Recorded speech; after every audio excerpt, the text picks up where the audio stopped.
When it comes to calories, most people rely on vague estimates and gut feelings. This snack looks small, it can't be that bad, or it's healthy, so it doesn't matter how much I eat. But in the world of nutrition, 100 calories can look wildly different depending on what you're eating. 100 calories of broccoli versus 100 calories of peanut butter? That's a visual shocker. And it's these kinds of surprises that make understanding portion sizes so important. Like this video and subscribe to the channel to learn more useful information about nutrition and not miss new videos. Let's start with vegetables. 100 calories of baby carrots is a mountain, about 3 full handfuls or roughly 25 to 30 pieces. That's a serious snack. Meanwhile, the same 100 calories in celery gets you about 18 large stalks. You'd get full from all that chewing before you hit the calorie ceiling. Now compare that to something more calorie-dense, like cheese. A mere 1-inch cube of cheddar cheese can hit 100 calories. That's about the size of 2 dice. It's satisfying but tiny, and it disappears quickly. This stark contrast makes one thing clear: calorie density matters. Foods high in fat, like cheese, nuts, and oils, pack a lot of calories into very small volumes. Let's look at nuts. Almonds, for example, a healthy snack, loaded with good fats and protein. But just 14 almonds are enough to reach 100 calories. That's a small handful, and it's easy to grab double or triple that amount without realizing it. Cashews and walnuts are in the same range. While they're nutritious, they're not low-calorie if eaten mindlessly. Moving to fruits, it gets a bit more complex. A medium apple is around 95 to 100 calories. That feels like a decent snack, satisfying and with volume. A banana, slightly smaller than average, also hits that 100 mark. But when we talk about dried fruit, the math changes. A small handful of raisins, about 2 tablespoons, is 100 calories. That's because drying fruit concentrates the sugars and removes water. You're eating the same fruit, but in a denser, sugar-heavy form. Now imagine grapes. To get 100 calories, you'd need to eat about 30 to 35 of them. That's more chewing, more fiber, and a longer snack. Dried fruit may seem healthier than candy, but it's easy to overeat. Speaking of candy, a fun-sized chocolate bar often has around 80 to 100 calories. That little 2-bite treat, gone in seconds, has the same caloric load as 30 grapes or a full apple. And let's not even mention gummy bears. About 13 pieces hit 100 calories fast. The shock continues with beverages. A small glass, 8 ounces, of orange juice is about 110 calories. It looks innocent, but it's pure liquid sugar without the fiber of the fruit. A grande latte with whole milk from a coffee shop? Around 180 calories, meaning you've already blown past the 100 mark without even realizing it. Compare that to black coffee, 0 calories, or herbal tea. These choices can make or break your daily intake. Grains are another eye-opener. Cooked white rice, for instance, gives you just under half a cup for 100 calories. It's not much. Pasta is similar, roughly half a cup cooked. Now think about restaurant portions, which are usually 2 to 3 cups per plate. Suddenly that 600 to 700 calorie meal makes sense. And when you add sauce, butter, or cheese, the numbers climb even higher. The same applies to bread. One slice of whole wheat bread is about 100 calories, give or take. But a bagel? That's usually 250 to 300 calories without toppings. 100 calories of crackers might look like just 6 small pieces. The serving sizes are deceptive, and that's what trips people up. Processed snacks are where things get tricky.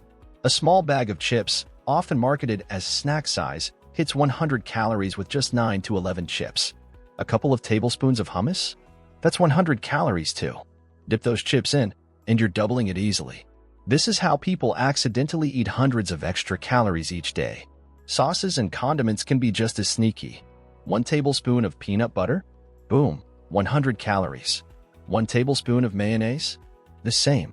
That squirt of ranch on your salad or dip on your fries adds up quickly.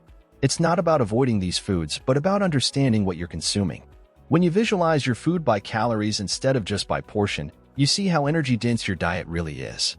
This kind of visual awareness is a powerful tool for anyone watching their weight, managing diabetes, or just trying to make more conscious food decisions. Seeing 100 calories as a full plate of vegetables or a single spoonful of oil reshapes how we view food. It's not just what you eat, it's how much and how fast those numbers add up. The goal isn't to fear calories, but to respect them. To use them wisely, like budgeting money. Want more volume? Stick to low-calorie density foods like leafy greens, cucumbers, and steamed vegetables. Want satisfaction in small bites? Choose healthy fats, but measure them. Understanding the real face of 100 calories can be the first step to taking control of your eating habits without the guesswork. Now let's explore how 100 calories compare in the world of proteins and meat. If you think meat is always filling and low in calories, think again. It depends entirely on the cut and how it's prepared. For example, grilled chicken breast is a classic lean protein, and you get about 3 ounces of it for 100 calories, roughly the size of a deck of cards. That's a decent portion and can be quite filling when paired with veggies. But if you go for chicken thighs or chicken wings with the skin, that portion size shrinks fast. Add oil or sauce, and you're easily doubling the count. With steak, the numbers tighten. A small piece of lean sirloin, just 1.5 ounces, hits 100 calories. That's barely a couple of bites. Ribeye or fatty cuts are even denser, and portion sizes drop significantly. Bacon? 2 thin slices. That's it. These examples show how fat content changes everything. Moving to plant-based proteins, it's equally eye-opening. 100 calories of tofu gives you about 3.5 ounces, which is pretty satisfying in a stir-fry or salad. But when it comes to lentils, you get a whole half cup cooked, quite a lot for a small calorie investment, plus fiber and complex carbs. Chickpeas are similar. About 6 tablespoons of cooked chickpeas gets you to 100 calories, and they're filling. Meanwhile, veggie burgers can be deceptive. A patty may claim to be healthy, but if it's fried or loaded with additives, it can exceed 150 calories quickly, especially with toppings. Eggs are another interesting case. 1 large egg has about 70 calories, so 1.5 eggs roughly equals 100. That sounds like a good deal, and it is, considering the protein and satiety. But if you start scrambling with butter or cheese, those calories rise before you even plate it. The cooking method really matters. Now let's talk sweets and baked goods, the sneakiest 100 calories of all. A single Oreo? About 53 calories. That means 2 Oreos are over 100 calories, and who eats just 2? A small chocolate chip cookie can easily be 80 to 100 calories, depending on the brand. A mini muffin? Also around 100. And if you go for pastries like croissants or cinnamon rolls, a tiny corner or bite-sized portion will already eat up your 100-calorie allowance. Cakes and pies? 1 forkful can be enough. Portion control is practically impossible here without measurement. Ice cream follows the same pattern. Just under half a cup of regular ice cream is 100 calories. That's a tiny scoop, not even close to what most people serve themselves. Add sprinkles, syrup, or a cone, and you're flying past 300 to 400 calories before you blink. Now think about yogurt. Plain non-fat Greek yogurt gives you nearly 3/4 cup for 100 calories, plus protein. But flavored yogurts with added sugars? Those can hit 120 to 150 calories for the same amount, and more if they come with fruit on the bottom or granola. It's the same story with granola itself. Just 2 tablespoons of classic granola is around 100 calories. People often pour half a cup or more on their bowls. And speaking of breakfast, a single slice of bacon or a third of a sausage link can be 100 calories. 1 pancake, medium-sized, plain, is roughly 90 to 100 calories. But stack them, add syrup and butter, you're easily in the 500-plus range. Even healthy-sounding smoothies can trick you. A 12-ounce store-bought smoothie, especially one with added juice, often starts at 150 calories and climbs from there. Homemade versions can be lighter, but only if you measure ingredients carefully. Toss in peanut butter, banana, or milk, and that number shoots up. Then there's fast food. A small serving of French fries? 100 calories gets you about 10 to 12 fries. A single chicken nugget from a popular chain? Around 45 to 50 calories, so 2 nuggets max for your budget. A cheeseburger? Forget it. Most are 250 to 400 calories. Just the bun can be 100. Even those low-calorie menu items often require a second look. Think you're safe with salad? Only if you skip the creamy dressing, cheese, bacon bits, and croutons. 1 tablespoon of Caesar dressing can be 80 calories alone. Suddenly, your salad is 600 calories. Restaurant meals are infamous for hidden calories. Butter on the bread, oil in the pan, sugar in the sauces, it all adds up. And that's why visualizing 100 calories is such a powerful strategy. When you truly understand what 100 calories of common foods look like, you can train your eyes and appetite. It becomes easier to judge portions and spot hidden calories. You begin to notice where you're overconsuming without realizing it. Those extra bites, sips, and handfuls that sabotage your goals. Awareness isn't about deprivation. It's about strategy. Maybe you decide to load your plate with roasted veggies and lean protein so you can enjoy a small dessert guilt-free. Or maybe you start measuring your peanut butter instead of eyeballing it. Small changes like this can lead to big results. Because the truth is, we often underestimate what we eat. Studies show that even diet-conscious people underreport calories by 20 to 40%. That's why tools like food scales, measuring cups, and visual portion comparisons are so valuable. You don't need to obsess, but you do need to be realistic. Let's move into some of the more surprising examples of 100 calories and how easily we consume them without noticing. Take cooking oils, often considered neutral or even healthy depending on the type, but 1 tablespoon of olive oil, coconut oil, or butter all hover right around 100 to 120 calories. Think about how easy it is to pour a little extra into the pan, or drizzle some over your salad or veggies. Just 1 second of overpour can be the difference between a reasonable amount and doubling your calorie intake without any change in portion size. Even healthy meals can become calorie bombs if you're not careful with the toppings and dressings. That's why restaurants often serve incredibly high-calorie meals, even the healthy ones. They use more oil and sugar than you ever would at home. Even sautéed vegetables can end up soaking in a few tablespoons of oil, meaning you think you're eating 200 calories of veggies, but it's actually closer to 400 once you account for the cooking fat. One of the best ways to see how 100 calories can sneak into your diet is to look at what people eat while watching TV, working, or on the go. A few handfuls of popcorn? Sounds harmless, right? But air-popped popcorn gives you a decent volume, about 3.5 cups for 100 calories. Add butter or caramel coating, and the calories increase dramatically. Microwave popcorn, especially the flavored kind, might only give you 1 to 1.5 cups for the same calorie count due to added fats. Trail mix is another culprit. Marketed as healthy, it's a calorie trap. A mix with nuts, dried fruit, and a few chocolate chips can pack 100 calories into just 2 tablespoons. 2. It's so easy to down 5 or 6 tablespoons and not feel full, but you've already had 300 plus calories. A granola bar may seem like a light snack, but many healthy ones contain 180 to 220 calories, with added sugars and oils. Even those marketed as 100-calorie snack packs can be misleading. Sure, they only contain 100 calories, but they're rarely satisfying. A mini pack of cookies, crackers, or pretzels is gone in a couple of bites, leaving you hungrier than before and more likely to snack again. Drinks are one of the sneakiest calorie sources. We've already mentioned orange juice and lattes, but let's talk soda. A regular can of soda, 12 ounces, is about 140 calories. Just 3/4 of a can is 100 calories. Sweetened iced tea? About 8 ounces for 100 calories. Sports drinks, lemonade, sweetened coffees all contribute to silent calorie creep. You could drink an extra 500 calories a day and not even feel it, because liquids don't fill you up like solid food. Alcohol is another eye-opener. 1 shot of vodka, whiskey, or rum, around 100 calories. That's without mixers. A 5-ounce glass of wine also averages about 100 to 120 calories. A beer? 150 to 200 calories depending on the type. And cocktails like margaritas or pina coladas, they can easily hit 300 to 500 calories. 1 drink, and you've undone your salad savings. Even small condiments add up. Ketchup? 100 calories is just under 7 tablespoons. Doesn't sound like much, until you realize most people use more than that when dipping fries or dressing a burger. Barbecue sauce? Even worse, higher in sugar. 100 calories is about 3 tablespoons. Ranch dressing is the same. And if you dip, spread, and drizzle throughout a meal, those extra calories stack like bricks.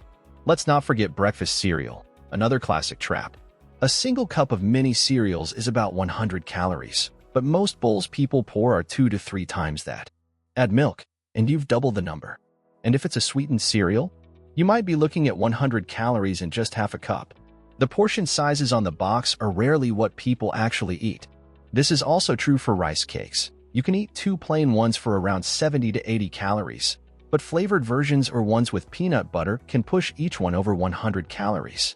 Snacks that are labeled low-fat or light often trick people into thinking they can eat more. But even low-fat cookies still contain sugar and refined flour, and the calorie savings are minimal. Sometimes they're even more processed to compensate for taste. Frozen meals marketed as diet food can also be misleading. While they may have a controlled calorie count, they're often tiny and unsatisfying. You may feel hungry again an hour later and end up snacking, defeating the purpose entirely. All of these examples show how easy it is to overlook calorie intake. 100 calories seems like a small number, and it is, but it adds up quickly across the day. 3 small mistakes, and you've added 300 calories to your diet. Do that daily, and in a month you could gain 2 to 3 pounds without even realizing why. On the flip side, this knowledge can empower you. If you swap one 100-calorie snack for a lower-calorie, high-volume alternative, like carrots or cucumber slices instead of chips, you could create a consistent calorie deficit that helps you lose weight or maintain a healthy body composition.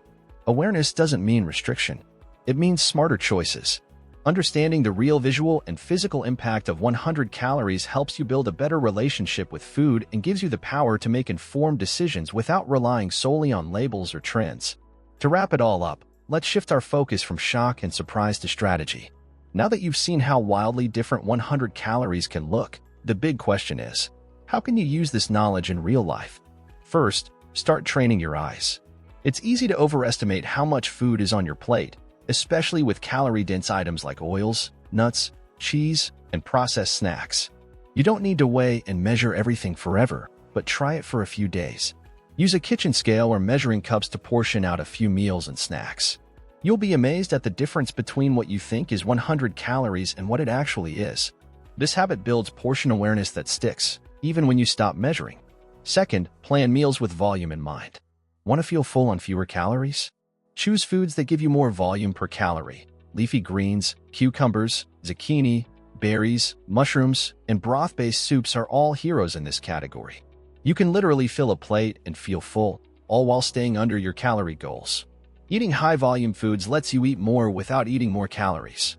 Third, don't fear fat or carbs. Just respect them. A tablespoon of peanut butter is fine. A drizzle of olive oil is healthy.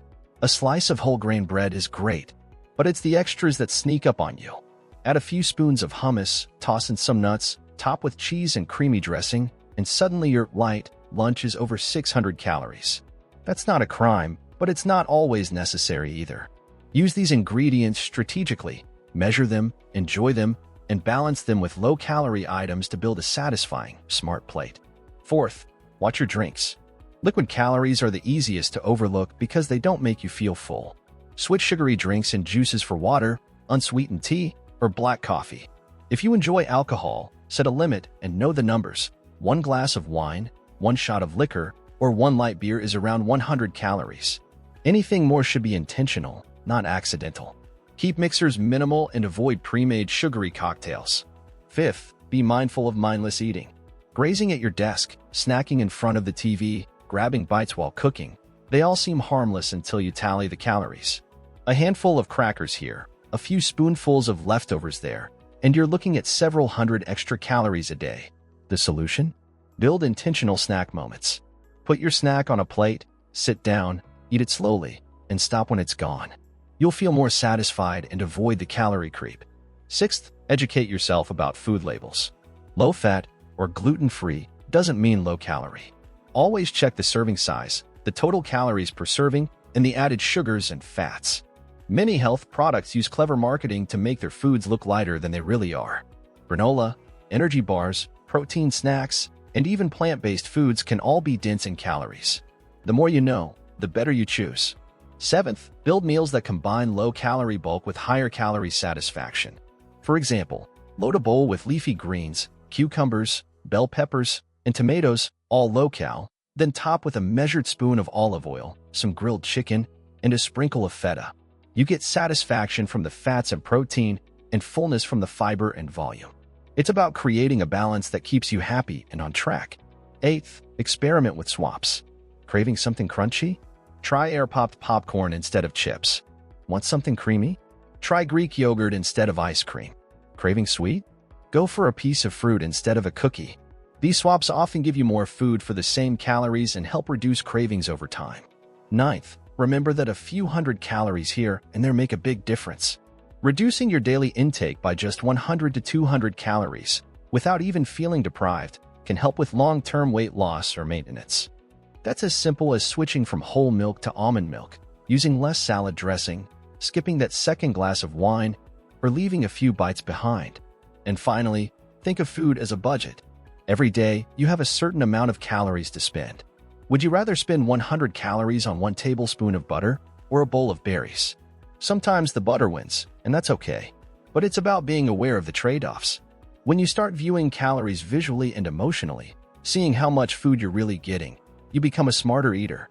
You stop guessing and start choosing. You begin to ask the right questions. Am I hungry or just bored? Will this food satisfy me or just tease me? Is this 100 calories going to give me something valuable, nutrients, fullness, joy, or just vanish in seconds? Food shouldn't be about fear or restriction. It should be about informed choices, joyful meals, and long-term health. Knowing what 100 calories really looks like gives you power. The power to portion wisely. The power to feel full without going overboard. The power to enjoy your favorite foods in the right amounts. And most importantly, the power to stop letting calories sneak up on you. Because when you can see them clearly, you can finally control them.